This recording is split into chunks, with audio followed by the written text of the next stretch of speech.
একটা একটা বিএসএফ দল সকাল বিকাল নাস্তা খোর। ডিয়ার অডিয়েন্স, বাংলাদেশের সাধারণ বিক্ষুব্ধ জনতা এখন এই ধরনের স্লোগান দিচ্ছে। এই স্লোগানটা তাদের ক্ষোভের বহিঃপ্রকাশ। এটি কিন্তু একদিনে তৈরি হয়নি।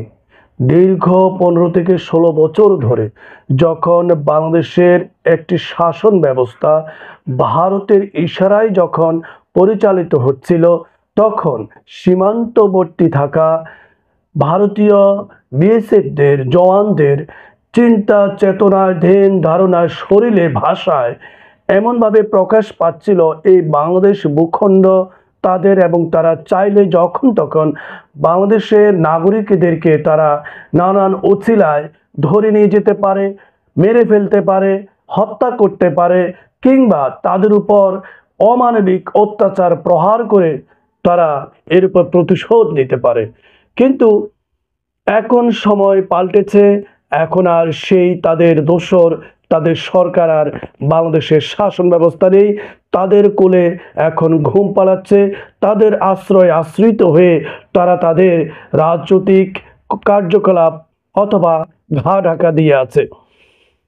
অন্তর্বর্তীকালীন সরকার আমাদের ডক্টর মোহাম্মদ ইউনূস সাহেবের শাসন আমলে আবার ঘুরে দাঁড়িয়েছে বাংলাদেশ সীমান্তবর্তী বিজিবি, অর্থাৎ বর্ডার গার্ড অফ বাংলাদেশ। কিছুদিন ধরে আপনারা দেখতে পেয়েছেন যে বিভিন্ন মিডিয়ায় বাংলাদেশের বিজিবির দুজন জওয়ানের পা ধরে ভারতের বিএসএফের দুজন জওয়ান ক্ষমা প্রার্থনা করছে। এর পিছনের অন্তরালে কি ঘটেছে সেটি আপনাদের খোলাসা করছি। প্রিয় দর্শক, বাংলাদেশের সীমান্তে দুজন কৃষক যখন কাজ করছিলেন, ঠিক তখনই ভারতের বিএসএফের দুজন জওয়ানের মাথায় দুষ্ট বুদ্ধি খেলে যায়। অত্যাচারের মনোভাব তাদের অন্তরে কাজ করে। তারা ভয় ভীতি এবং জুলুমের মাত্রা অব্যাহত রাখার উদ্দেশ্যে বাংলাদেশের সীমান্তে আন্তর্জাতিক রেখা অতিক্রম করে ঢুকে দুজন কৃষককে মারধর করে নিয়ে যাওয়ার চেষ্টা করছিল। তখন আশেপাশে বিক্ষুব্ধ জনতা, যারা বিগত ফ্যাসিস্ট সরকার আমলে চুপচাপ থাকতো, ভয়ে অতুষ্ট থাকতো, ভয়ে তারা অতিষ্ঠ থাকতো, ভয়ে আতঙ্কিত থাকতো, সেই তারা এখন বাংলাদেশের বর্তমান শাসন ব্যবস্থার পরিবর্তন হওয়ার সাথে সাথে তাদের মানসিক এবং শরীরের চিন্তা চেতনায় একটা পরিবর্তন এসেছে এবং তারাও প্রতিবাদী হয়ে উঠেছে।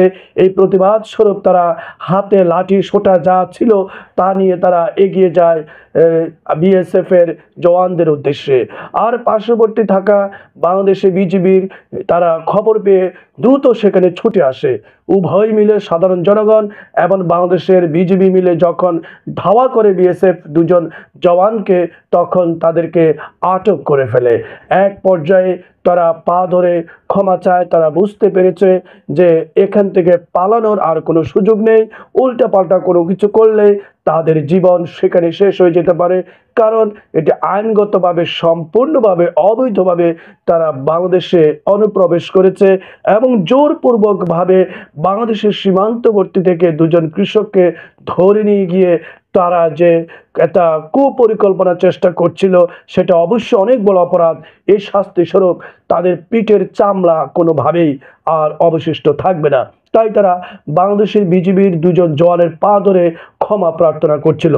পরবর্তীতে সাধারণ জনগণ এবং বাংলাদেশের বিজিবি তারা উভয় মিলে যখন শান্ত হলো এবং সমঝোতার ভিত্তিতে ভারতের বিএসএফের সাথে আলোচনা করে এবং ক্ষমা প্রার্থনার এটাকে কি বলে নমনীয়তা দেখিয়ে পরবর্তীতে একটা স্বীকারোক্তি নিয়ে ভবিষ্যতে যাতে এই ধরনের কোনো আচরণ, অন্যায়, অত্যাচার না করে, খারাপ কুবুদ্ধি ফন্দি যাতে না আঁকে, সেই প্রতিশ্রুতি দিয়ে তাদেরকে ছেড়ে দেওয়া হয়। প্রিয় দর্শক, এখন বাংলাদেশ কিন্তু কোনোভাবেই ভারতীয়দের সীমান্তে অন্যায়ভাবে অতিক্রম করে না। বাংলাদেশের জনগণ বলেন, বাংলাদেশের বিজিবি বলেন, কোনোভাবে আন্তর্জাতিক রেখা অতিক্রম করে না। কিন্তু ভারতের বিএসএফ এর সদস্যরা আন্তর্জাতিক রেখা অতিক্রম করে বাংলাদেশের ভিতর নানান ধরনের অস্থিতিশীলতা, অরাজনৈতিক চিন্তা ভাবনা, অপরাধমূলক, নির্যাতনমূলক এবং শোষণমূলক চিন্তা ভাবনায় তারা এখন পর্যন্ত লিপ্ত রয়েছে। আশা রাখি এই ধরনের দুঃসাহসিকতা থেকে তারা সরে আসবে। তাদের সবসময় চিন্তা রাখতে হবে আন্তর্জাতিক রেখা অমান্য করা এটা ভীষণ একটি অপরাধ। অবশ্যই প্রত্যেক রাষ্ট্রের নিয়ম শৃঙ্খলাকে শ্রদ্ধা সম্মানের সহিত দেখতে হবে। কোনোভাবে অন্যায় অত্যাচার জুলুমের দিকে পা বাড়ানো ঠিক হবে না। তাহলে বাংলাদেশের জনগণ এবং বাংলাদেশের বিজিবি মিলে এইভাবেই জবাব দেওয়ার জন্য প্রস্তুত এবং আগামী দিনগুলোতে আরও কঠোর জবাব তারা দিতে পারবে। এই ধরনের দৃঢ় সংকল্প এবং প্রতিজ্ঞাবদ্ধ বাংলাদেশের জনগণ এবং বাংলাদেশের বিজিবি।